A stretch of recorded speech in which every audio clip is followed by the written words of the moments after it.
राज्यातील वाघांच्या नौसबंदी संदर्भात विचार सुरू. वनमंत्री गणेश नाईक यांची माहिती. केंद्र सरकारला प्रस्ताव पाठवण्यासंदर्भातही चर्चा.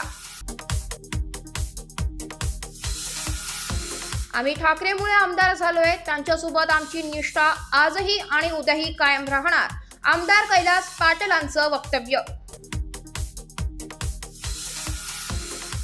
सुनील तटकरेंना रायगड जिल्ह्यात फिरू देणार नाही. भरत गोगावले समर्थक. आमदार महेंद्र दळवींचा इशारा.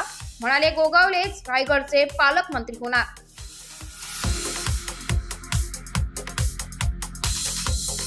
अजित पवारांनो माझा 36चा आकडा, तरीही धनंजय मुंडेंच्या राजीनाम्यासाठी त्यांना भेटणार. अंजली दमानिया यांची माहिती.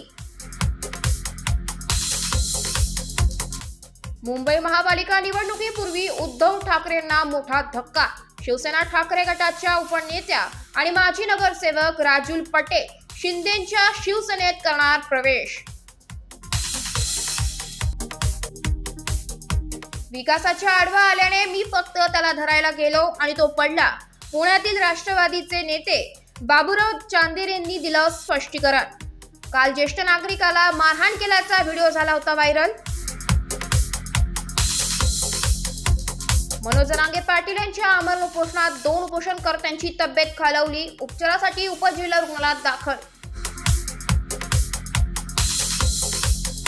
संतोष देशमुख हत्या प्रकरण. सुदर्शन घुलेला 31 जानेवारीपर्यंत पोलीस कोठडी. मोबाईल मधील सर्व डाटा केला हस्तगत. कुंभमेळ्यात रुद्राक्षाच्या माळा विकणारी मोनालिसा हिरोईन होणार. दिग्दर्शक सनोज मिश्रा यांनी दिला चित्रपटात काम करण्याची ऑफर. छावा चित्रपटामधील लेझीमचा सीन डिलीट करणार. छत्रपती संभाजीराजेंना जगभर पोहोचवणार. दिग्दर्शक लक्ष्मण उत्तेकरांची शिवप्रेमींना ग्वाही.